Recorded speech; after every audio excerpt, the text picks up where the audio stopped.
Nagpagula og pahimagno ang Traffic Enforcement Unit Jansan sa Dakbayan ngadto sa tanang motorista ilabi na sa mga nagagamit og motorsiklo nga magmatngon og magamping sa dalan aron malikayan ang disgrasya. Sumala sa datos sa TEO, 3 na katawo ang namatay tungod sa mga aksidente sa kadalanan sulod lamang sa unang mga adlaw sa bulan sa Setyembre. Kadaghanan sa mga nalambigit sa mong insidente mao ang mga motorsiklo nga paspas kayo ang dagan o nag-overspeeding nga usa sa mga nag-unang hinungdan sa aksidente.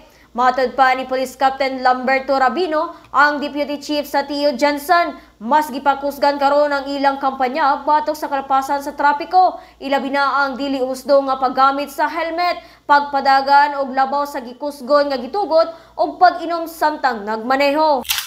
Sa total na to karon na bulan ma'am na ay 77. Tapos sa September is natay 3 ka fatalities nga nahitabo sa karon pa lang bulan. 3 ka discretion nato na involving fatalities is motor single dead, and then ang ilahang cause is mostly overspeeding yun siya. So sa ato ang mga drivers din sa Dakbayan sa General Santos City, no? Atong permanente na maging alerta o maging focus ta sa atong pagmaniho, avoid na to ang distractions, tapos magpalo ta sa ato ang mga traffic rules and signs. And then kanang i-avoid na to ang overspeeding.